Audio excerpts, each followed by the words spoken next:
Di sebuah kerajaan, kecantikan adalah kutukan. Semakin cantik seseorang, semakin berat penderitaan yang akan ditanggungnya secara fisik maupun takdir. Aurelia lahir sebagai bayi paling cantik dalam 300 tahun terakhir. Pada hari kelahirannya, seluruh ladang di sekitarnya layu dan ibunya bisu sejak itu. Aurelia tumbuh dengan luka-luka yang tidak bisa sembuh karena kecantikannya menyerap karma buruk dunia. Namun, kekuatan-kekuatan jahat bangkit dan hanya bisa dilawan oleh orang yang paling terluka. Aurelia menjadi satu-satunya harapan. Tubuh dan takdir kecantikan sebagai penderitaan. Dunia yang menyakiti yang lemah. Aurelia bukan manusia, tapi jantung dunia. Makhluk yang menampung segala luka agar dunia tetap seimbang. Namun, ia mulai bertanya, kenapa harus menderita demi keindahan dunia yang tidak pernah mencintaiku? Sebelum kami lanjut, jangan lupa ya teman-teman untuk selalu like, komen, dan subscribe YouTube kami sebagai bentuk dukungan kepada kami agar kami lebih bersemangat lagi dalam membuat cerita yang lebih bagus dan lebih menarik. Terima kasih. Dulu ada sebuah kerajaan yang percaya bahwa kecantikan adalah berkat. Sampai suatu hari langit pecah ketika ada seorang wanita yang melahirkan seorang bayi dan bumi tak pernah sama lagi. Langit di atas lembah Merit biasanya biru pucat, tapi pagi itu ia memerah seperti ada luka yang terbuka. Awan hitam menggulung seperti bisikan dewa-dewa yang marah. Penduduk desa berkumpul di luar gubuk milik seseorang bidan yang sudah tua. Tempat seorang perempuan miskin tengah melahirkan anak pertamanya. Di dalam ruangan sempit, suara tangis tidak terdengar. Tapi dari luar, semua burung berhenti berkicau. Tanaman di sekitar rumah itu, seperti bunga liar, padi muda, pohon ara, seketika layu dalam hitungan detik, seolah mengucap selamat tinggal. Perempuan itu bernama Mara, dan saat bayi keluar dari rahimnya, ia membuka mulutnya hendak berteriak. Tapi tak ada satupun suara yang keluar. Sejak saat itu, Mara menjadi bisu. Bayi perempuan itu kemudian diberi nama Aurelia. Lahir dengan wajah yang seindah ukiran dewi. Matanya merah seperti batu rubi lembab. Rambutnya hitam arang dengan kilau perak seperti malam yang baru mencair dari dingin.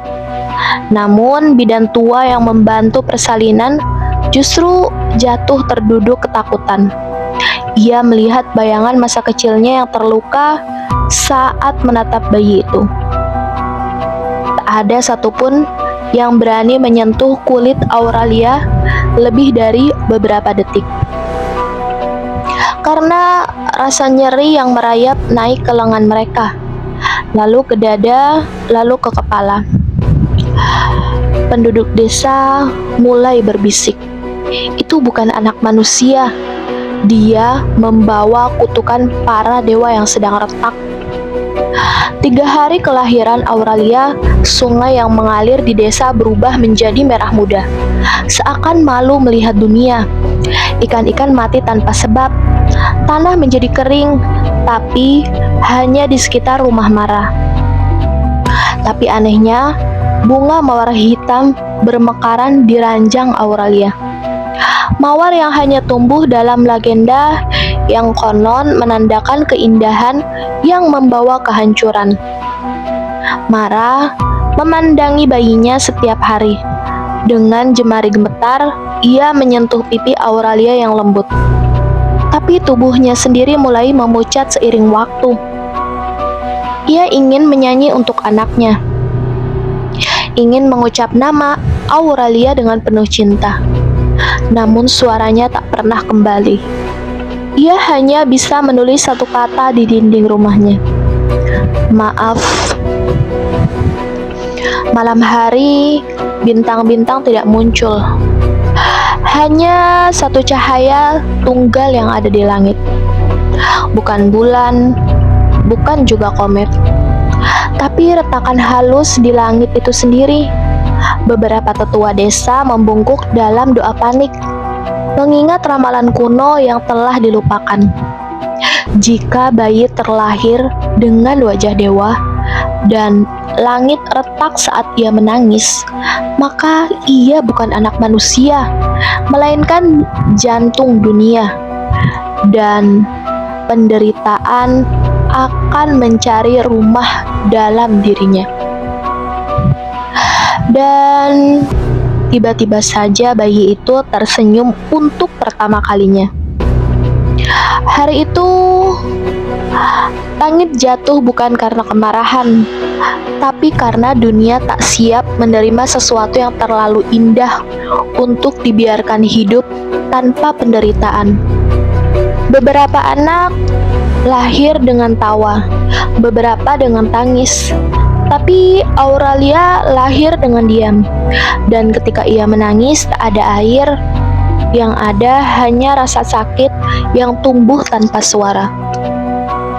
Auralia tumbuh seperti bunga yang mekar di tempat yang salah.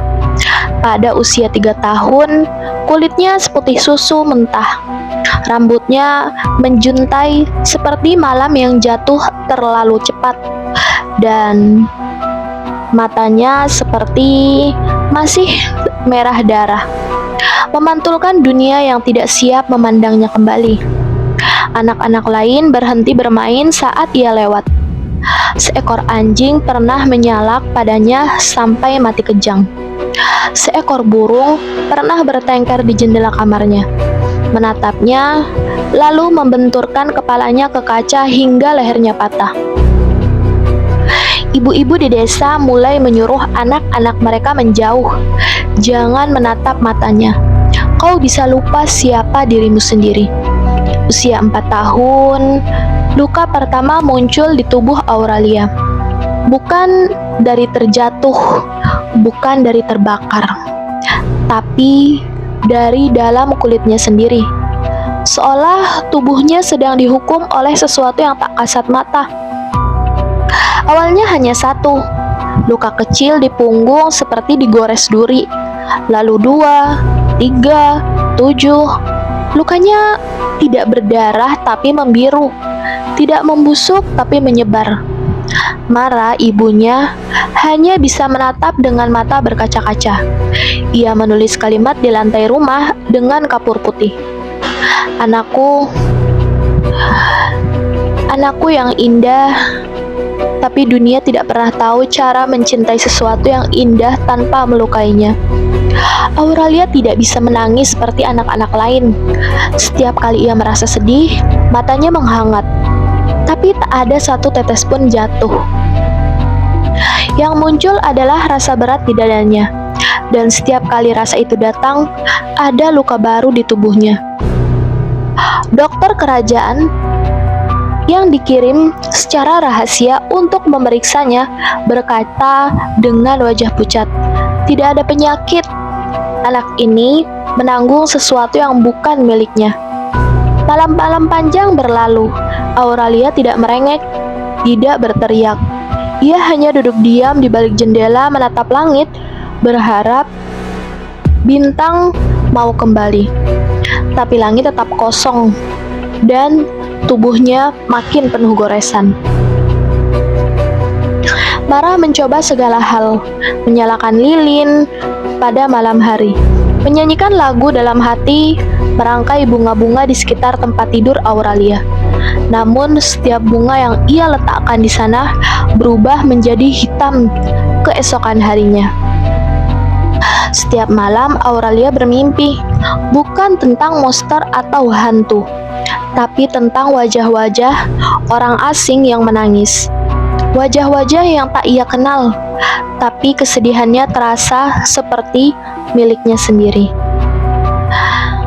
Auralia belum mengerti bahwa matanya adalah pintu, dan dunia telah menitipkan terlalu banyak luka melalui celah itu. Terlalu dini, ia tidak menangis. Bukan karena tak ingin, tapi karena semua air matanya sudah digunakan untuk orang lain. Auralia duduk di bawah jendela, menatap bayangannya sendiri ke kaca. Ia menyentuh salah satu luka di lengannya yang berbisik. Kalau aku bukan manusia, kenapa rasanya sakit sekali? Perjamuan yang sunyi adalah sebuah keindahan bagi para raja. Bukanlah untuk dicintai, tapi untuk dipamerkan. Bahkan jika keindahan itu menyakitkan. Usia 7 tahun, Auralia menerima undangan pertamanya ke istana Agraib, kediaman Raja Fael, bukan karena belas kasihan dan juga bukan karena perhatian, tapi karena lukisan dirinya menyebar lebih cepat dari kisah para pahlawan. Seorang pelukis istana diam-diam pernah melihatnya di pasar dan mencuri bentuk wajahnya ke kanvas. Hasilnya disebut wajah yang membuat malaikat menunduk, dan raja ingin melihat sendiri sumbernya. Desa tempat Auralia tinggal gempar, tapi para ibu-ibu berbisik kalau kecantikannya tak bisa kita pahami. Mungkin tempatnya memang di antara para dewa, bukan kita. Atau mungkin dia akan membawa kutukannya ke dalam singgasana. Auralia tidak banyak bicara ketika tiba di istana. Ia hanya menunduk, tapi semua pelayan yang melihatnya berhenti sejenak, seakan jarum waktu yang menusuk ke jantung mereka. Para pengawal kehilangan kata. Ratu tua menangis diam-diam saat melewati Auralia di lorong. Dan Raja Fael, seorang yang terbiasa menundukkan kepala kepada banyak negeri, justru berdiri dalam diam saat melihat Auralia. Anak ini seperti dewa dari dunia yang lebih tua dari waktu. Raja mengadakan jamuan agung, 7 meja, 14 lilin, dan makanan dari 7 kerajaan disiapkan hanya untuk Auralia. Hidangan terbaik, anggur surgawi, roti dari gandum emas, daging rusa putih yang hanya muncul setiap 100 tahun. Tapi saat Auralia duduk dan menyentuh sendok, makanan di piring pertama langsung membusuk. Anggur berubah menjadi hitam dan roti berubah menjadi batu. Daging rusa mengeluarkan belatung sebelum disentuh. Pelayan-pelayan jatuh pingsan dan para tamu melarikan diri secara diam-diam. Perjamuan menjadi sunyi dan Auralia dengan tangan kecilnya gemetar hanya berkata pelan, "Aku tidak lapar. Maaf sekali." Suara kecil itu menjadi satu-satunya suara malam itu dan menggema di seluruh aula kerajaan. Malam itu para penasehat kerajaan berselisih. Ia adalah pertanda kiamat. Ia harus dijaga. Dia milik kita sekarang, atau kita harus mengurungnya sebelum dia membawa akhir. Raja tidak berkata sepatah kata pun. Ia hanya berdiri di balkon istana, memandangi bunga-bunga taman istana yang semuanya gugur serentak. Tak lama setelah Auralia melewatinya, Auralia dikembalikan ke desanya malam itu. Bukan dengan kereta emas, tapi dalam diam, ditemani satu pengawal dan satu pelayan yang tak berani menatap wajahnya. Setiba di rumah, Auralia memeluk ibunya dan bertanya, "Ibu, kenapa makanan itu membusuk?" Mara hanya menggambar lingkaran kecil di lantai, lalu menulis satu kata, "Karena dunia tidak tahu cara menerima keindahan tanpa mencoba memilikinya." Dan sejak malam itu, tidak pernah ada jamuan istana yang diselenggarakan dengan lilin genap, karena mereka percaya satu cahaya akan selalu padam bila Auralia ada di ruangan yang sama. Dipuja bukan berarti dicintai, dan kadang ketika dunia terlalu takut kehilanganmu, mereka tidak pernah benar-benar mendekat. Setelah perjamuan yang gagal, Raja Fail mengeluarkan titah rahasia. "Jangan usik gadis itu, tapi awasi dia dan sembah dia dari jauh." Dalam waktu sebulan, sebuah kuil kecil didirikan di pinggir desa Auralia. Bukan untuk ia tinggali, melainkan untuk memuja keindahan yang tersakiti, gelar yang mulai beredar diam-diam. Orang-orang datang setiap hari membawa bunga, membawa air, serta membawa anak-anak mereka untuk berlutut. Tapi tidak ada satupun dari mereka yang berani mendekati Auralia. Ia duduk di kursi batu yang mereka buatkan. Tubuhnya dibungkus jubah putih, dan setiap orang hanya menunduk. Mata mereka penuh takjub dan takut. Orang pertama yang mencoba menyentuh Auralia adalah seorang perempuan tua buta dan yang tidak tahu aturan tak tertulis. Ia hanya ingin memeluk gadis kecil yang kesepian. Saat ujung jarinya menyentuh kulit Auralia, perempuan itu jatuh terduduk dan menjerit, tapi tidak bersuara. Matanya melebar, tubuhnya menggigil, dan sejak hari itu, ia hanya bisa mengulang satu kalimat. "Aku kembali ke hari itu, ke hari itu, hari itu yang tidak pernah selesai." Desa menyebutnya tersesat dalam ingatan, dan mulai hari itu, Auralia tidak pernah disentuh lagi, bahkan oleh ibunya sendiri. Tahun demi tahun berlalu, Auralia menjadi legenda hidup. Orang-orang menyalakan lilin setiap hari atas namanya, menulis puisi tentang matanya, menggambar wajahnya di dinding kuil. Tapi jika Auralia jatuh, tidak ada tangan yang mengangkatnya. Jika ia menangis, tidak ada bahu yang memeluknya. Orang-orang percaya barang siapa yang menyentuh keindahan tersakiti akan dikutuk oleh luka yang belum pernah mereka pahami. Auralia mulai sering mimpi buruk, tapi anehnya bukan mimpinya sendiri. Ia mimpi menjadi seorang ibu yang kehilangan anak, seorang prajurit yang menusuk istrinya sendiri, seorang anak kecil yang terkubur hidup-hidup karena dianggap membawa bencana. Kenapa aku mengingat hidup orang-orang yang bahkan tak kukenal? Karena kau telah menjadi tempat dunia menitipkan rasa bersalahnya. Suara dalam mimpi menjawab.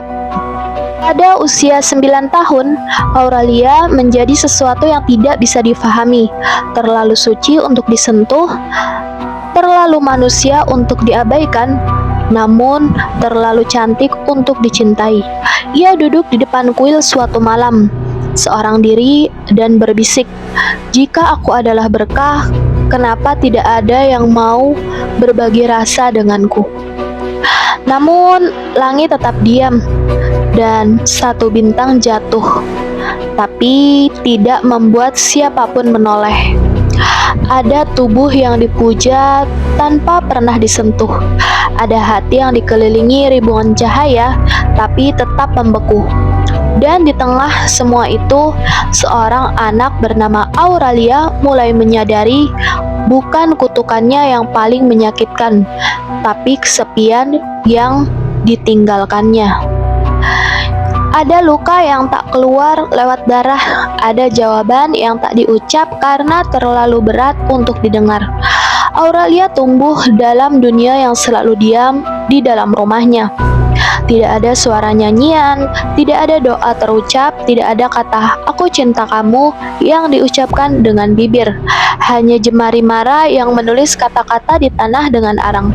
Minum, jangan keluar, maaf. Satu kata yang paling sering ditulis adalah maaf. Auralia mulai bertanya-tanya, kenapa ibu tak pernah bicara? Apa aku yang membuat suara ibu hilang? Apa aku bukan anak ibu sebenarnya? Malam itu Auralia menyelinap keluar menuju tempat yang selalu dilarang. Gubuk kecil di belakang rumah tertutup kain merah tua.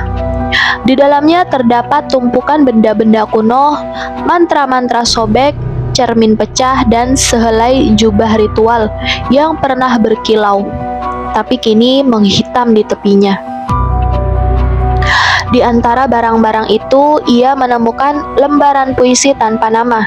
Jika dunia harus mencintaimu lewat penderitaan, maka aku akan bungkam selamanya, agar kau tak perlu menanggung suara yang membentuk kutukan. Auralia menggenggam kertas itu erat-erat.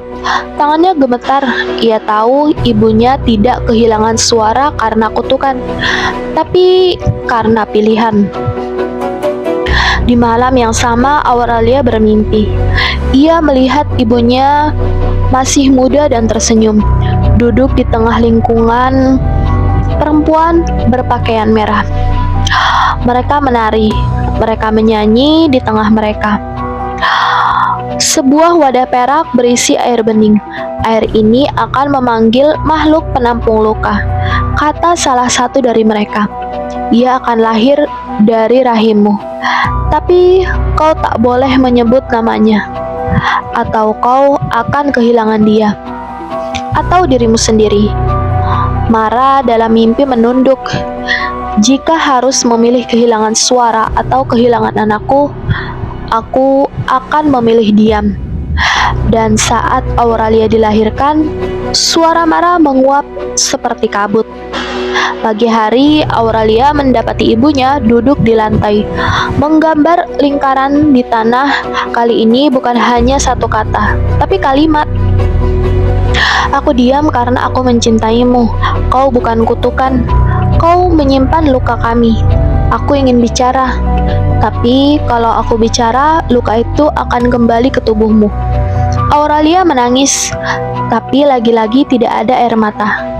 Hanya perasaan sedih yang menjalar dari tulang ke dada. Ia menatap ibunya dan berkata, "Kau tidak perlu meminta maaf. Aku hanya ingin kau menyentuh tanganku, meski rasanya sakit." Mara memandang anaknya dan untuk pertama kalinya ia menyentuh pipi Auralia secara perlahan. Tangannya terbakar, tapi ia tak mundur.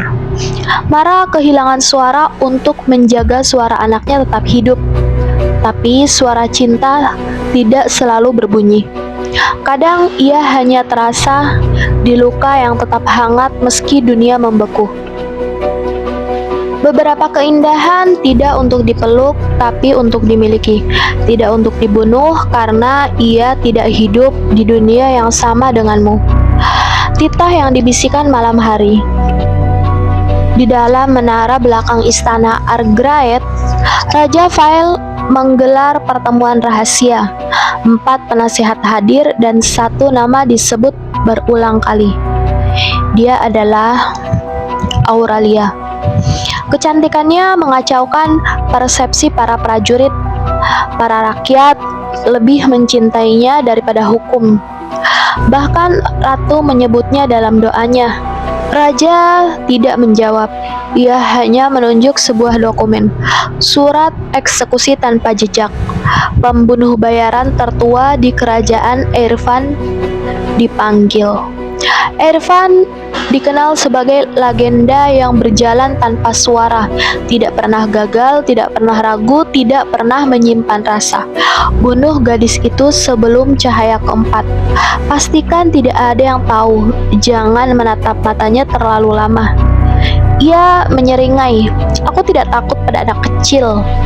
Eirfan tiba di gubuk Auralia pada malam itu. Langkahnya tidak terdengar. Nafasnya setipis kabut. Auralia duduk di depan jendela menggambar sesuatu di lantai dengan jari. Sebuah lingkaran kecil dengan tanda air mata di dalamnya. Tidak boleh menoleh saat Irfan menghunuskan belatinya. Tapi saat tatapan mereka bertemu, waktu pun berhenti. Irfan melihat bukan wajah Auralia, tapi wajah adiknya sendiri. Adik yang pernah ia biarkan mati dalam pertempuran demi menyelamatkan dirinya sendiri. Lalu wajah itu berubah menjadi ibunya, menjadi ayahnya, dan menjadi dirinya sendiri. Sebagai anak kecil yang gemetar di bawah meja saat rumah mereka terbakar, Auralia hanya berkata pelan, "Aku tidak tahu siapa mereka, tapi mereka menangis setiap malam dalam mimpiku." Irfan menggigil, tubuhnya keras seperti batu. Belatinya terlepas dari genggaman. Ia mundur 1 langkah, 2 langkah, lalu jatuh berlutut. "Apa ini? Kenapa aku mengingat semuanya? Aku sudah mengubur ini."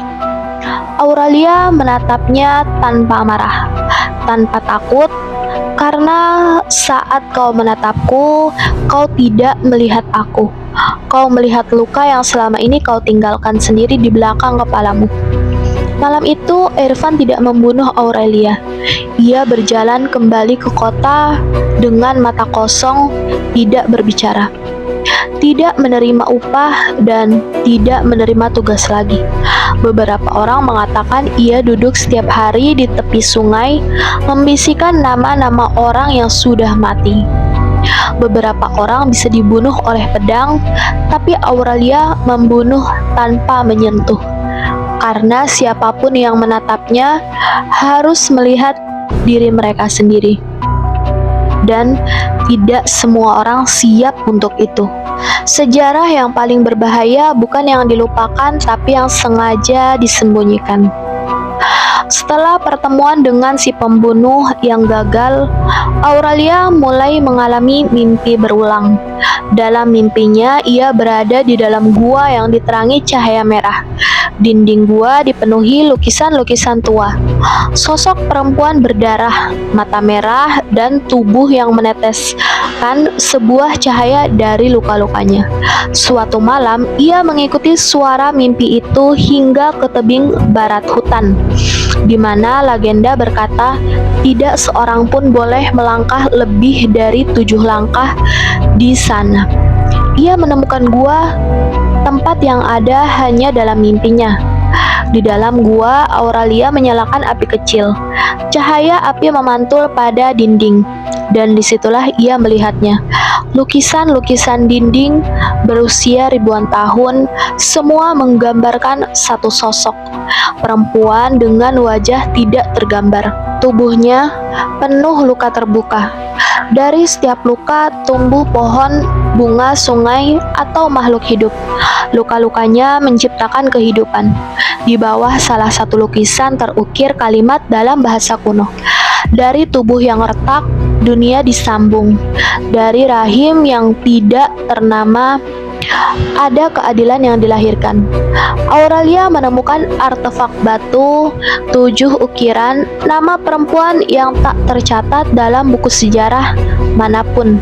Mereka disebut 7 jantung dunia, makhluk yang lahir setiap 3 abad sekali, menanggung luka dunia agar dunia tetap bisa berjalan. Setiap generasi melahirkan satu, tapi tidak semua bertahan, karena tak semua luka bisa ditanggung oleh satu tubuh. Kalimat yang tergurat pada batu. Salah satu nama tertulis Reitia, yang tubuhnya meledak menjadi gunung. Lainnya Nerva, yang berubah menjadi laut air mata.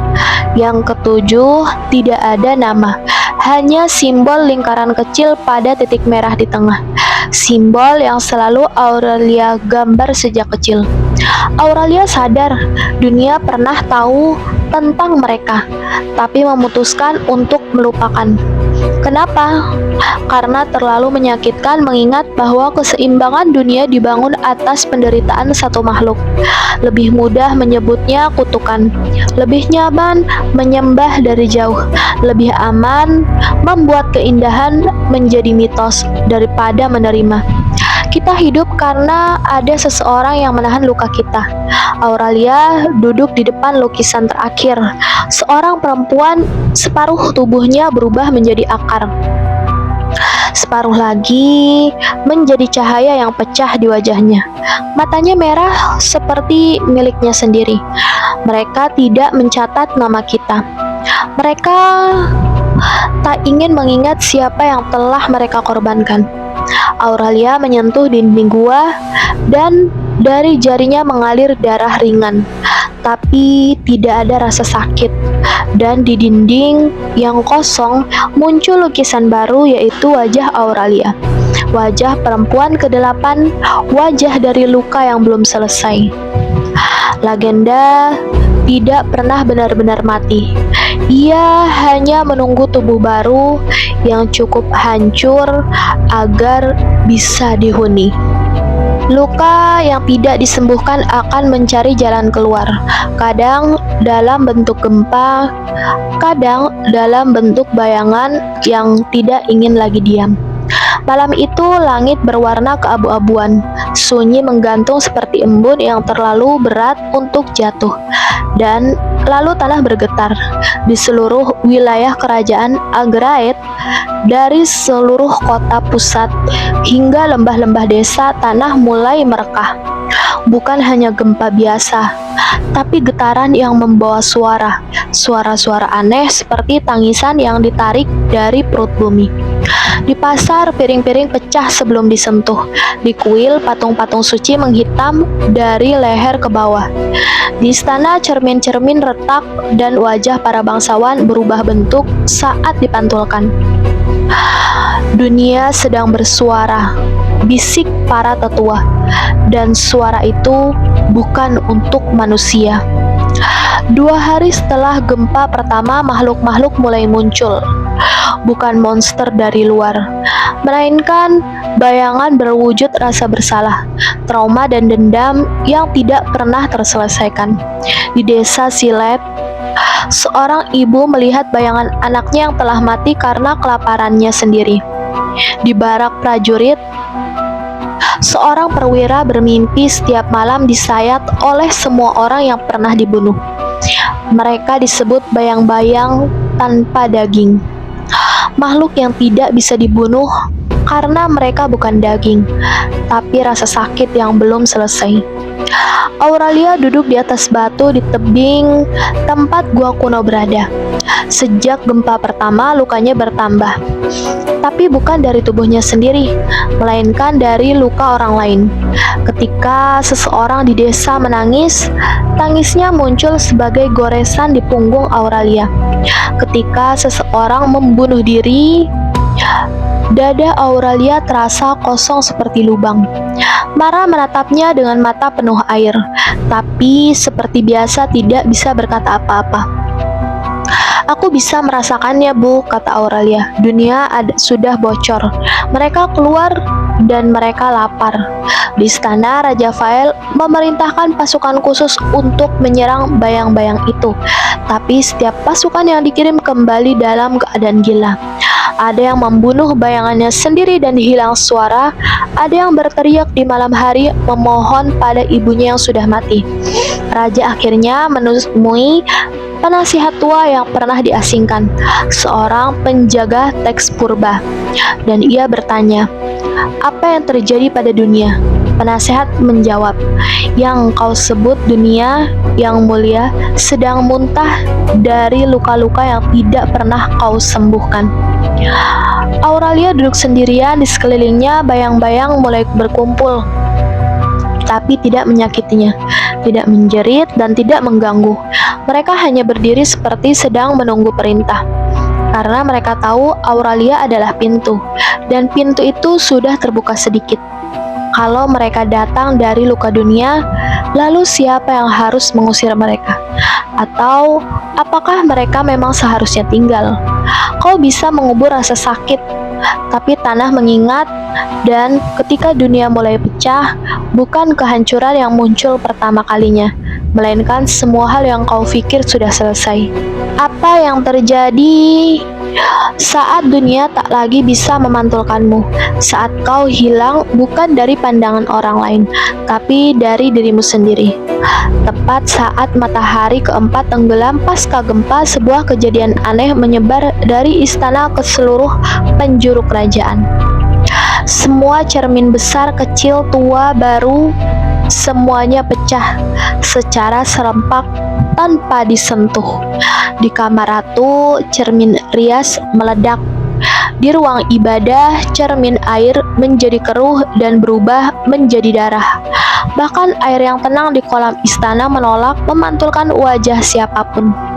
Para pelayan terus-terusan berteriak. Para bangsawan bersembunyi, dan Raja Fael menatap puing cermin di tangannya lalu berkata, dunia menolak melihat dirinya sendiri. Di gubuk kecilnya, Auralia berdiri di depan mangkuk air. Ia mencoba melihat wajahnya, tapi air tetap datar seperti batu. Ia mengambil pecahan cermin yang disimpan secara diam-diam di balik lantai kayu. Dulu ia sering memandangi wajahnya diam-diam, tapi tidak untuk mengagumi, tapi untuk mengkonfirmasi bahwa dirinya nyata. Tapi kali ini tidak ada pantulan, dan yang ada hanya luka-luka di cermin itu. Ia tidak tampak, seolah dunia telah menghapus keberadaannya dari permukaan realitas. Auralia kembali ke gua kuno tempat ia pernah menemukan lukisan para jantung dunia. Tapi kali ini ia menyusuri lorong yang lebih dalam. Di sana ia menemukan satu ukiran yang baru terlihat setelah gempa. Ketika wajahmu tak lagi kembali, maka kau telah menjadi dunia itu sendiri. Legenda kuno menyebutkan jika seorang jantung dunia tak lagi memiliki pantulan, itu berarti batas antara tubuhnya dan dunia telah lenyap. Ia tak lagi manusia, ia telah menjadi luka yang hidup. Setelah hari itu, orang-orang mulai melihat hal-hal aneh di sekitar Auralia. Anak-anak bermimpi tentang hidup yang belum pernah mereka jalani. Orang tua melihat wajah lama mereka di dalam air, tapi bukan dengan bahagia, melainkan dengan ketakutan. Seekor burung mencoba terbang di atas kepala Auralia dan terjatuh. Lelah seperti membawa beban dunia. Marah, ibunya menulis di tanah dengan tangan gemetar. Kau tak punya bayangan lagi, karena kau sudah menjadi milik semua orang. Auralia tidak menjawab. Ia hanya berjalan ke danau tua, tempat ia dulu belajar menangkap cahaya. Danau itu kini berubah menjadi warna hitam, tapi di dalamnya bukan pantulan wajahnya, melainkan wajah ratusan orang yang sedang menangis tanpa suara. Di istana, Raja Fael memerintahkan agar semua benda pemantul dimusnahkan. Kita tidak bisa lagi mempercayai pantulan. Kita tak tahu siapa yang kita lihat sebenarnya. Dan sejak hari itu kerajaan hidup tanpa cermin, tanpa air tenang, dan tanpa kaca. Auralia, sang gadis tanpa bayangan, menjadi legenda yang hidup. Orang-orang berkata, jangan cari wajahmu, karena jika kau melihat terlalu dalam, kau mungkin akan melihat Auralia, dan kalau kau melihat dia, maka kau akan tahu apa yang belum sanggup kau lihat tentang dirimu sendiri. Cermin bukan hanya pantulan, tapi mengingat bahwa kita masih ada. Dan ketika Auralia tak lagi terlihat di dalamnya, dunia harus bertanya, siapa sebenarnya yang hilang? Mereka yang paling murni melihat bukan dengan mata, tapi dengan luka yang tak pernah mereka tutupi. Hari itu hujan turun tanpa suara, air mengalir dari langit seperti lembaran air mata yang ditahan selama berabad-abad. Di tengah jalan berlumpur menuju kuil tua, seorang lelaki tua berjalan perlahan, bertongkat kayu, matanya ditutup kain abu-abu. Orang-orang menyebutnya gila karena ia sering berbicara dengan pohon, batu, dan bayangannya sendiri. Tapi saat ia tiba di depan kuil, tempat Auralia biasa duduk, ia berhenti, tersenyum dan berkata tanpa membuka matanya, "Akhirnya kita bertemu, engkau yang tak lagi punya pantulan." Auralia menatap lelaki itu dengan bingung. Ia tak pernah melihatnya sebelumnya, tetapi lelaki itu berbicara seperti mengenalnya seumur hidup. "Aku tidak melihat dengan mata karena mata terlalu mudah tertipu oleh kecantikan, tapi aku melihatnya dengan luka, dan luka tidak pernah berbohong." Auralia bertanya, "Apa yang kau lihat saat melihatku?" Kaenor tersenyum dengan pahit. "Aku melihat seorang anak yang tidak pernah diminta dilahirkan untuk menyelamatkan dunia, tapi tetap memilih untuk bertahan karena ia lebih kuat dari yang dunia kira." Kaenor mengajak Auralia berjalan ke reruntuhan perpustakaan tua, di mana angin lebih banyak menyimpan rahasia daripada halaman buku. Di sana ia bercerita, "Aku dulu penjaga pengetahuan terlarang. Aku membaca tentang jantung dunia, makhluk-makhluk seperti dirimu, tapi aku membaca terlalu dalam dan mata ini membakar karena kebenaran yang tidak boleh dilihat." Ia menunjuk matanya yang buta, lalu berkata, "Tapi sejak kehilangan cahaya dunia, aku mulai melihat dunia yang lebih dalam. Dan aku tahu, kau bukan yang pertama, Auralia, tapi mungkin kau yang terakhir." Di bawah langit gelap, Kaenor dan Auralia duduk berhadapan. Auralia berkata, "Kalau aku memang penampung luka dunia, apakah aku harus terus menderita?" Kaenor mengatakan, "Tidak. Tapi kalau aku berhenti, dunia hancur, bukan?" Kaenor pun menjawab, "Mungkin saja. Tapi kau lupa satu hal," lanjut Kaenor. "Bahkan luka pun bisa memilih apakah ia ingin menjadi jalan akhir atau jalan awal." Kaenor memegang tangan Auralia, tidak terbakar, tidak terguncang, dan berkata pelan, "Kau bukan bejana pasif, Auralia. Kau bukan hanya penderita. Kau bisa memilih untuk menjadi pembawa perubahan." Sebelum pergi, Kaenor meninggalkan sesuatu pada Auralia. Sebuah cermin kecil, tapi bukan dari kaca. Cermin itu terbuat dari batu hitam yang mengkilap. Saat Auralia menatapnya, tidak ada pantulan. Tapi jika ia menutup mata, ia bisa melihat bayangan dirinya sendiri berdiri lebih kuat, dengan cahaya mengalir dari luka-lukanya. Kaenor berjalan menjauh ke kabut, tapi suaranya tetap terdengar. "Aku buta bukan karena dunia menolakku. Aku buta bukan karena dunia menolakku untuk melihat, tapi karena aku menolak dunia yang membohongiku. Luka bukan akhir, luka adalah pintu, dan kau, Auralia, kau adalah kuncinya." Kebenaran tidak datang dari terang, tapi dari siapa yang berani berjalan dalam gelap dan tidak berbalik. Sejarah menulis tentang para pahlawan, tapi ia mengubur mereka yang terlalu cantik untuk bertahan. Setelah pertemuan dengan Kaenor, Auralia mulai mencari jawaban. Apakah benar ada yang lain sebelum dirinya? Apakah ada anak-anak sepertinya yang lahir dengan kecantikan melebihi batas dunia? Ia kembali ke reruntuhan perpustakaan kerajaan. Tak ada catatan resmi, tak ada nama, Tapi Kainor pernah berkata, kalau kita bisa menemukan mereka di sejarah, carilah di kehilangan.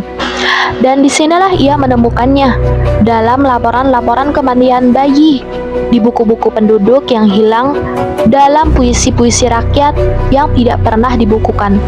Setiap 300 tahun, ada satu pola. Seorang anak lahir terlalu cantik dan kemudian menghilang sebelum dewasa. Ia membaca sebuah kisah yang tak pernah diteriakan. Desa Elira, 123 tahun yang lalu, seorang bayi perempuan lahir dengan mata keemasan. Dalam seminggu seluruh ternak desa mati. Hujan tak turun, bayi itu dibawa pergi. Tidak pernah kembali. Wilayah Gunung Fehern, 627 tahun yang lalu.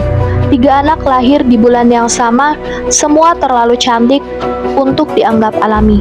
Dalam setahun, desa mereka terbakar tanpa jejak. Penduduk menyalahkan mata iblis yang bersembunyi dalam wajah malaikat. Dan dalam catatan paling tua, lebih dari 900 tahun yang lalu, bayi yang dibungkus sinar, tapi ibunya membakarnya karena ia berkata, dunia tidak pantas untuk anak seindah ini. Auralia menyadari satu hal. Dari semua anak-anak itu, hanya dia yang masih hidup. Lalu kenapa? Jawabannya muncul saat ia menatap ibunya, Mara. Perempuan bisu yang tidak pernah meninggalkannya. Perempuan yang kehilangan suara, tapi tidak kehilangan keberanian. Mungkin karena ibu tidak menyerah padaku. Mungkin karena ibu tidak pernah membiarkan dunia mengambilku. Dan untuk pertama kalinya, Auralia menggenggam tangan ibunya dengan erat. Tangan itu terbakar secara perlahan, tapi Mara tidak mundur. Ia hanya menatap anaknya dan tersenyum dengan mata penuh luka dan cinta. Di malam yang sama, Auralia mendengar bisikan dari luar jendela. Kau bukan satu-satunya, tapi kau satu-satunya yang tidak disembunyikan. Ia keluar dan menemukan sesosok anak laki-laki. Matanya hitam, rambutnya perak, tubuhnya penuh dengan debu. Namaku Eluet. Aku tidak lahir di atas dunia. Aku lahir di antara dunia dan kematian. Dan aku adalah saudaramu, bukan karena darah, tapi karena luka yang sama. Auralia berdiri di depan cermin batu hitam yang ditenggalkan oleh Kainor. Ia melihat wajahnya tidak dengan mata, tapi dengan rasa. Di balik wajahnya ada bayangan-bayangan anak lain, tersenyum, menangis, dan memanggil. Aku adalah mereka yang tidak sempat tumbuh. Dan jika aku bertahan, maka aku akan bertanya untuk mereka, kenapa dunia menciptakan keindahan yang tidak boleh hidup? Kecantikan sering dilihat sebagai berkah, tapi bagi mereka yang lahir terlalu indah, dunia adalah tempat yang tak pernah berniat membiarkan mereka tumbuh. Dan Auralia adalah satu-satunya cerita yang belum selesai. Rumah bagi para perempuan yang tersisa. Ternyata mereka tidak mati, tapi mereka tidak hidup seperti dulu. Mereka ada di antara, masih bernafas tapi tak lagi percaya dunia layak melihat mereka. Setelah pertemuannya dengan Eluet, Auralia diajak ke sebuah tempat tersembunyi jauh dari istana, jauh dari peta. Namanya tidak tercantum di arsip manapun, hanya disebut dalam bisikan para peziarah dan pengembara.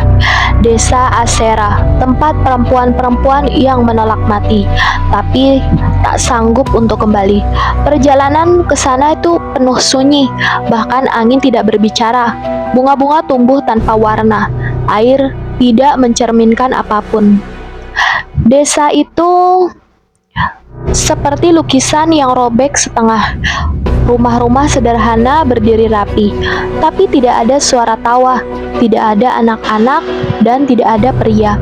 Hanya perempuan dalam segala usia yang berjalan dengan tubuh setengah terbakar, setengah tak terlihat. Beberapa kehilangan wajah, beberapa berbicara dengan bahasa yang tidak dikenal. Semua memiliki satu kesamaan. Pernah terlalu cantik untuk dibiarkan hidup bebas. Auralia berjalan melewati mereka. Tak satu pun menyapa, tapi mereka menunduk seperti mengenalnya atau mungkin mengingat sesuatu lewat dirinya. Eluet membawa Auralia ke sebuah rumah besar di tengah desa. Pintunya penuh ukiran, wajah-wajah perempuan sedang menangis, tertawa, berteriak, dan diam. Di dalamnya ada seorang perempuan tua yang sedang duduk, matanya ditutup kain hitam, kulitnya penuh bekas luka yang membentuk pola bunga duri. Namanya Yerelda. Kami tidak menyambut tamu, katanya tanpa membuka mata. Tapi kau bukan tamu, kau adalah kemungkinan. Yerelda pernah menjadi pelayan kerajaan, pernah dipilih jadi wakil kecantikan oleh raja, lalu dikurung, dicintai secara paksa, dibuang saat mulai tua, dan seperti banyak lainnya, hilang lalu lari, dan kemudian diam. Auralia duduk di tengah aula rumah itu. Perempuan-perempuan mulai datang satu persatu. Mereka menunjukkan tanda-tanda yang serupa, bekas luka di wajah yang tak bisa sembuh, tubuh yang memudar saat disentuh, ketakutan pada cermin, air, atau cahaya. Kami tidak mati, kata Yerelda. Kami hanya terlalu sakit untuk tetap muncul di dunia yang mencintai tubuh kami, tapi membenci jiwa kami. Auralia akhirnya bertanya, kenapa aku tidak dikirim ke sini sejak kecil? Kenapa aku bertahan sementara kalian disembunyikan? Yerelda menjawab, karena kau adalah pertanyaan yang belum dijawab. Kami semua adalah jawaban yang ditolak. Kau belum tunduk, dan karena itu dunia takut padamu. Sebelum Auralia pergi, Yerelda memberinya sebuah jubah dari benang luka, tenunan dari potongan pakaian semua perempuan yang pernah datang ke desa itu. Kenakan ini saat dunia mencoba melupakan kami lagi. Dan ketika kau berdiri, jangan hanya untuk dirimu. Berdirilah untuk semua wajah yang telah dihapus. Auralia melangkah keluar dari desa itu dengan tubuh lebih erat, tapi hatinya lebih tajam. Kecantikan sering dijadikan alasan untuk kekuasaan, tapi di balik wajah-wajah yang tak bisa lagi dikenali, tersembunyi kekuatan yang tak bisa dibunuh, karena ia tumbuh dari kehancuran. Setelah meninggalkan desa para perempuan yang tersisa, Auralia merasakan sesuatu menarik tubuhnya ke utara, ke wilayah yang disebut rakyat sebagai hutan hitam. Jangan ke sana, kata Yerelda sebelum ia pergi. Itu bukan tempat hidup, itu adalah tempat disembunyikan. Tapi Auralia tahu suara itu, getaran samar di tulangnya, bisikan di luka-lukanya memanggilnya, dan hanya ia yang bisa menjawab. Hutan hitam bukan sekadar gelap, ia menolak cahaya, obor redup, api membeku, burung-burung tak bernyanyi, daun-daun tak bergerak, bahkan suara langkah pun ditelan. Setiap pohon tampak sama, kecuali satu hal, pada batang-batangnya ada ukiran samar, tanda luka bukan pahatan, seperti ada yang mencakar kulit pohon sambil menahan tangis. Setelah berjam-jam berjalan, Auralia tiba di tengah hutan. Di sana ia melihatnya. Barisan makam tak ternama, tertata rapi, namun tidak ada nisan, hanya batu sederhana, masing-masing ditandai dengan satu benda, sehelai rambut, serpihan cermin, atau tetesan darah yang sudah membatu. Auralia menyentuh salah satu batu tersebut. Tubuhnya bergetar, luka-lukanya menyala samar.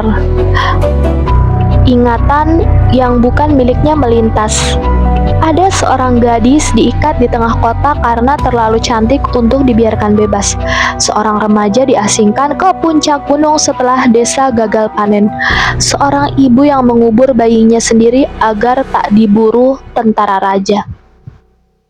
Mereka adalah jantung dunia yang gagal bertahan, tapi bukan karena lemah, melainkan karena dunia menolak mereka terlalu cepat. Auralia yang menyerap ingatannya semakin lama di hutan itu. Tubuhnya Auralia menjadi semakin berat karena batu-batu itu mengirimkan luka-luka yang belum selesai, dan hanya dia yang masih hidup yang bisa menyimpannya. Kau datang untuk membawa kami keluar, bisik suara dari tanah. Bukan untuk membangkitkan kami, tapi untuk menyampaikan bahwa kami pernah ada.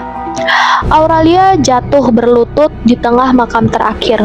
Di sana tidak ada batu, hanya lubang kosong. Tapi ia tahu itu miliknya. Kalau aku mati, aku ada di sini. Akan jadi milik siapa ceritaku? Atau apakah aku harus hidup agar semua kisah mereka tidak ikut dikubur? Sebelum meninggalkan hutan, Auralia mengambil batu dari makam kosong itu. Ia mengukir sesuatu dengan kukunya sendiri dari darahnya. Untuk mereka yang terlalu cantik untuk dikenang. Dan untuk pertama kalinya sejak ia lahir, hutan itu berbisik, lembut, seperti nyanyian duka, dan pohon-pohon di sekitarnya mulai menangis. Tetesan air jatuh dari batang-batang mereka, bukan dari langit. Kita tidak pernah sendirian dalam luka, hanya sendiri dibuat merasa seperti itu. Tapi di balik dunia yang ingin melupakan, selalu ada hutan sunyi yang menyimpan nama-nama yang tidak sempat disebut, wajah-wajah yang tidak pernah diberi ruang. Auralia kembali ke tempat ibunya, Mara. Sejak dari hutan hitam, tubuhnya terasa lebih berat tapi juga lebih penuh. Tangannya membawa batu bertuliskan nama yang ia ukir di makam kosong, dan ia ingin menunjukkannya pada satu-satunya orang yang tidak pernah pergi. Di malam itu seorang datang. Dia adalah Kaenor. Ia berjalan pelan, tongkatnya menyentuh tanah tanpa suara. Ia berkata lirih, "Sudah waktunya, Mara. Kau tak perlu menyimpan semuanya sendiri lagi." Sejak hari Auralia lahir, Mara tidak pernah mengeluarkan suara, tidak tertawa, tidak menangis, tidak berbicara, dan tidak bernyanyi. Rakyat bilang ia kehilangan suaranya karena kutukan anaknya, tapi Kaenor tahu ia menyimpan suaranya sebagai bentuk perlindungan. Ada cinta yang tak ingin dunia dengar, karena dunia bisa menyalahgunakannya. Di bawah cahaya remang pelita, Kaenor duduk di samping Mara. Ia membuka gulungan kain tua. Terdapat lirik-lirik yang ditulis dalam bahasa lama. Hanya bisa dibaca oleh orang yang pernah mengalami kehilangan yang sama. Kaenor lalu menyanyikan lagu itu. Anakku lahir bukan untuk disembah, tapi untuk ditahan dalam pelukan yang tak pernah kuberikan. Dunia melukaimu, tapi aku adalah dunia kecilmu. Jika aku diam, bukan karena tak mencintaimu, tapi karena suaraku adalah satu-satunya tempat kau bisa hidup tanpa luka. Saat lagu itu mencapai bait terakhir, Mara menggenggam tangan Kaenor, tubuhnya bergetar, dan tetes air mata mengalir dari matanya. Perlahan, lalu deras, lalu hening kembali. Itu adalah tangis pertama sejak ia kehilangan suara. Auralia menatapnya dan untuk pertama kalinya merasakan sesuatu yang lebih menyakitkan dari luka fisik. Ibu mencintaiku begitu dalam, sampai ia rela kehilangan suaranya agar aku bisa hidup. Setelah lagu itu, Mara tidak tiba-tiba berbicara. Tapi ia mulai menulis, ia mulai menunjuk langit, ia mulai berani memandang wajah Auralia lebih lama. Dan malam itu saat mereka tidur dalam satu ruangan, Auralia mendengar gumaman samar, bukan mimpi dan bukan roh. Auralia, satu kata. Suaranya serak, patah, Nyaris tak terdengar, tapi itu nyata. Auralia menoleh, tapi Mara sudah tertidur kembali. Wajahnya tenang, luka di lehernya berdarah sedikit, tapi tidak sakit. Seperti luka lama yang akhirnya berani dibuka.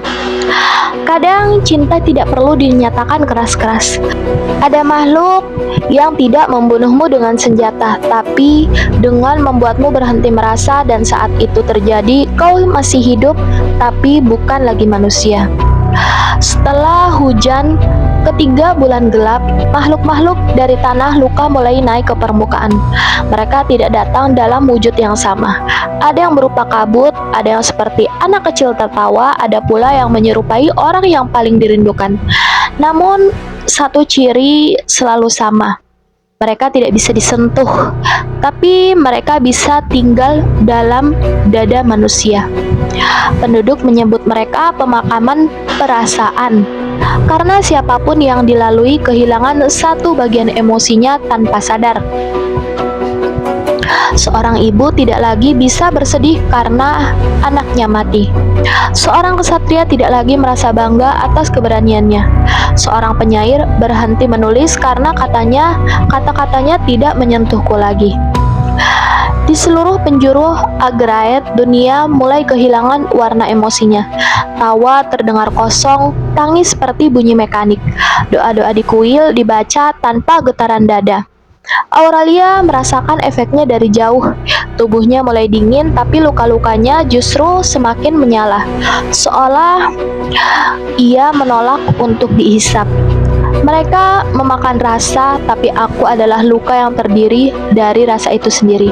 Mungkin itu sebabnya mereka takut padaku.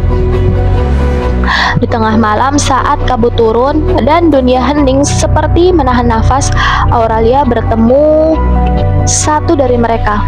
Makhluk itu menyerupai anak kecil dengan wajah yang hampir seperti dirinya saat kecil. Ia tersenyum lalu bertanya, "Apa kau masih bisa merasa kehilangan?" Auralia menjawab pelan, "Setiap hari." Makhluk itu mencoba mendekat, tapi luka-luka Auralia menyala lebih terang, dan makhluk itu mundur, meleleh menjadi kabut, lalu lenyap. Kaenor datang ke desa di pagi berikutnya. Wajahnya pucat, aku tahu mereka akan datang. Mereka bukan jahat, mereka adalah hasil dari rasa yang terlalu lama dikubur, dan dunia terlalu lama memaksa orang melupakan. Rasa duka, rasa cinta, rasa takut, rasa bangga, semua rasa itu sekarang menjadi makanan, karena manusia berhenti mengalaminya dengan utuh, dan menyimpannya sebagai beban. Auralia hanya berkata, kalau mereka memakan rasa, aku akan jadi yang paling mereka incar, tapi juga satu-satunya yang bisa mereka takuti. Setelah muncul para pemakan perasaan, Raja Fael mengeluarkan Dextrit sihir. Duka adalah gerbang kehancuran, maka demi rakyatku rasa sakit akan dihapus dari wilayah kerajaan. Dengan bantuan para penyihir istana dibangunlah pagar perisai empati di sekeliling ibu kota. Siapapun yang melewati pagar itu akan terlindungi dari segala penderitaan fisik maupun emosional. Tidak ada lagi kesedihan, tidak ada lagi rasa takut, tidak ada lagi air mata. Awalnya rakyat memuji, anakku tidak lagi takut gelap. Aku tidak menangis saat suamiku pergi. Kami tidak merasakan apa-apa ketika kehilangan panen dan itu baik. Tapi perlahan hal-hal kecil mulai hilang juga. Lagu-lagu rakyat menjadi datar, senyum menjadi refleks dan bukan rasa. Tidak ada lagi pelukan saat bayi lahir, hanya tepuk tangan kaku. Tidak ada belas kasih pada orang miskin, yang ada hanya peraturan dan sistem. Auralia menyaksikan dari luar pagar, ia mencoba masuk, tapi luka-lukanya menyala terlalu kuat, dan pagar memantulkannya seperti dinding es. Kaenor berkata, mereka tidak menderita, tapi juga tidak merasa hidup. Dan jika empati itu mati, luka tak lagi punya tempat berpulang. Auralia akhirnya bertemu seseorang anak kecil di luar pagar. Anak itu memegang boneka yang robek tapi tidak menangis. Ia hanya berkata, "Aku ingat dulu aku bisa menangis, tapi ibu bilang, itu dulu sebelum pagar. Sekarang aku tidak tahu apa artinya kehilangan." Aurelia bertanya pelan, "Kalau kamu melihat orang lain sakit, apa yang kamu rasakan?" Anak itu menjawab, "Aku tidak tahu. Bukankah itu bukan urusanku?" Dan pada momen itu Aurelia merasakan kerajaan tanpa luka adalah kerajaan tanpa penghubung, tanpa cinta, dan tanpa arah. Beberapa rakyat mulai menyadari bahwa mereka tidak bisa merasakan cinta seperti dulu. Ibu tidak menangis saat anaknya mati, tapi tubuhnya perlahan layu. Tidak ada lagi puisi, tidak ada lagi cerita, dan tidak ada lagi sebuah jiwa. Muncul sekelompok rahasia yang menyebut diri mereka adalah para pengingat luka. Mereka mencuri kenangan-kenangan lama, lukisan, surat, lagu, dan mencoba menghidupkan kembali sebuah rasa, walaupun sedikit. Aurelia diam-diam mengirimkan potongan suaranya dari lagu ibunya ke dalam pagar. Dan pada malam itu satu orang tua menangis untuk pertama kalinya setelah bertahun-tahun. Aurelia menatap kerajaan dari kejauhan. Ia tahu ia tidak bisa memaksa mereka membuka pagar, tapi ia bisa menjadi titik ingatan, satu luka yang tidak bisa dihapus. Aurelia tertidur di tepi danau luka. Tubuhnya lelah karena pagar sihir kerajaan yang menolaknya. Saat ia membuka mata, ia sudah tidak berada di tempat yang sama. Langit hilang, waktu tidak terasa. Ia dikelilingi dinding batu hitam yang berdetak pelan seperti jantung. Dan di hadapannya berdiri sekelompok makhluk berjubah abu-abu. Wajah mereka ditutupi kain. Tangan mereka dililit benang merah berwarna darah yang menyala samar. "Kami adalah para penjaga luka. Kami tidak menyakitimu, tapi kami menculikmu dari waktu, karena waktumu terlalu berbahaya."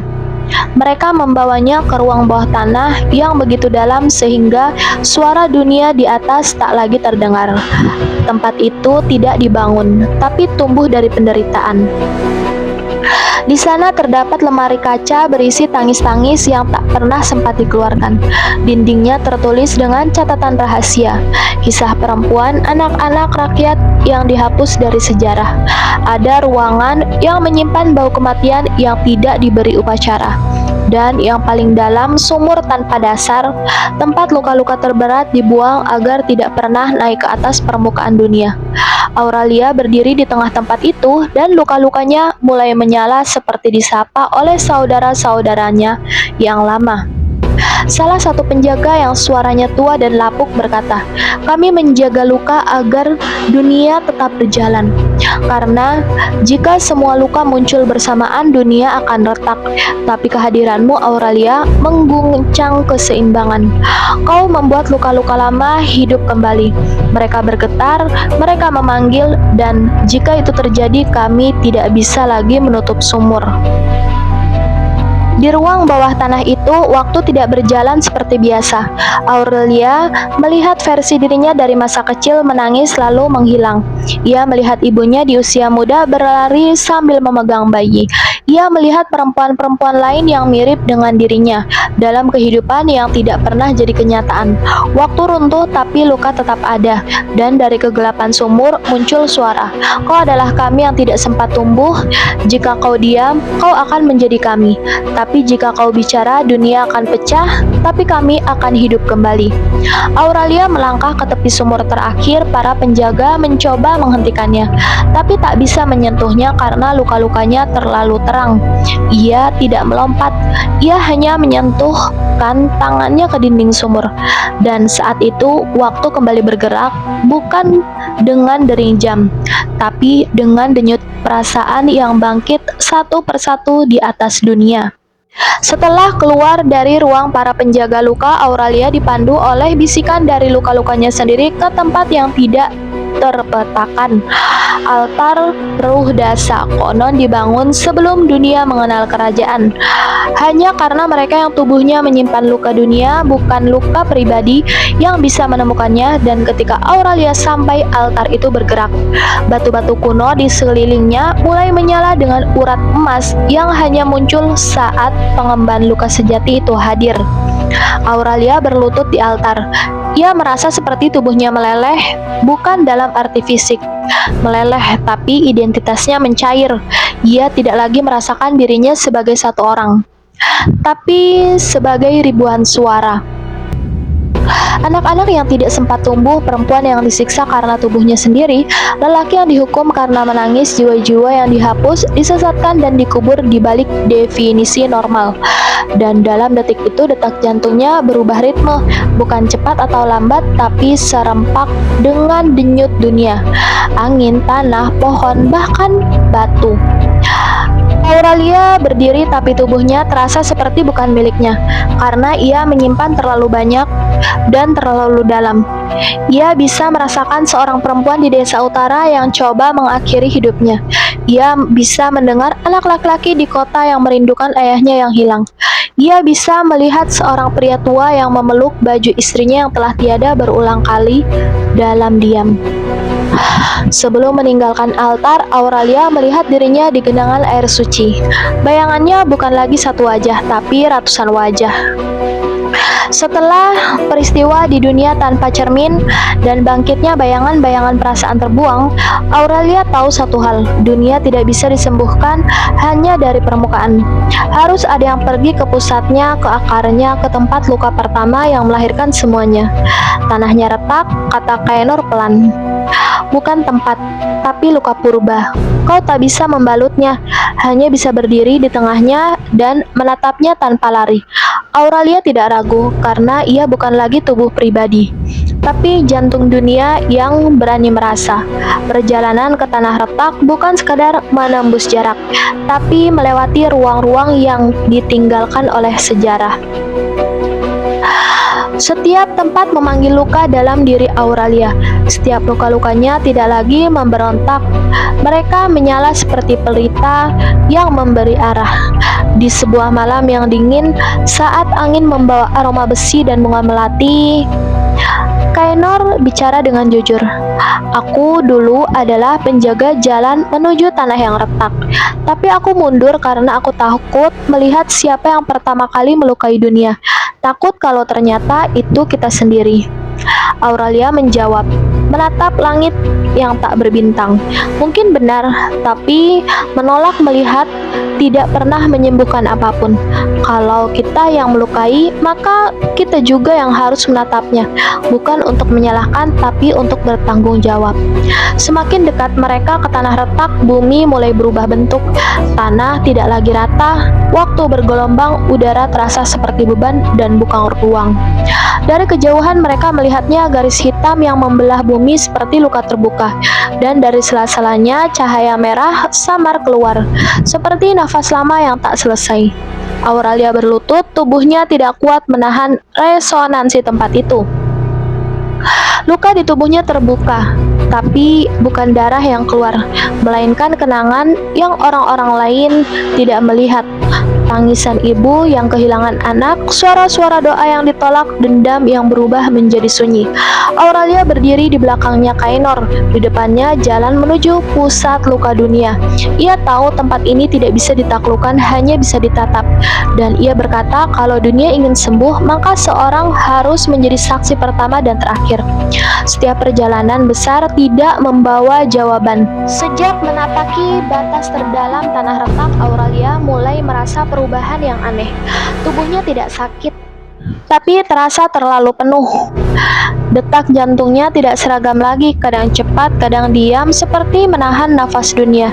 Di dada kirinya ada denyut baru, tapi bukan jantung, bukan luka, tapi sesuatu yang lain. Suatu malam saat bulan mati dan bumi terdiam, Auralia terbangun karena sakit yang sangat-sangat menyentuh. Ia membuka baju dan dari sela tulang rusuk kirinya warna hitam mulai tumbuh, perlahan berdarah tapi tidak busuk. Bunga itu meledak keluar bukan dengan suara, tapi dengan rasa, seperti cinta yang terlalu dalam atau kesedihan yang tidak bisa ditahan lagi. Kaenor yang selama ini menemaninya hanya menunduk. Ia tahu itu adalah tanda akhir. Setiap jantung dunia yang pernah ada, saat mereka mencapai batas takdir, tubuh mereka tak lagi menampung luka sebagai luka, tapi menumbuhkannya sebagai peringatan bagi dunia. Mawar hitam itu bukan bunga biasa. Setiap kelepaknya menyimpan satu cerita, satu tangisan yang tidak sempat keluar, satu cinta yang tidak pernah sampai, satu keberanian yang dipatahkan oleh sistem. Auralia menyentuhnya tidak sakit tapi sunyi sekali, dan ia berkata, "Apa ini artinya aku akan mati?" Kainor menjawab, "Atau kamu akan menjadi sesuatu yang bahkan kematian tidak bisa menyentuh." Saat mawar itu mekar sepenuhnya, dunia ikut diam. Di kerajaan, semua jam berhenti berdetak selama 1 detik. Di desa, para perempuan terluka. Semua ibu merasa dada mereka berat, tapi hangat. Di altar yang dulu menyala, muncul kelopak hitam yang jatuh dari langit seperti abu. Dan mereka tahu Auralia sedang mendekati akhir. Tapi bukan akhir dari hidup, akhir dari batas sebagai manusia biasa. Auralia berdiri di tepi tanah yang retak. Mawar itu kini tumbuh, melilit rusuknya, dan mengakar ke punggung, menjalar ke leher.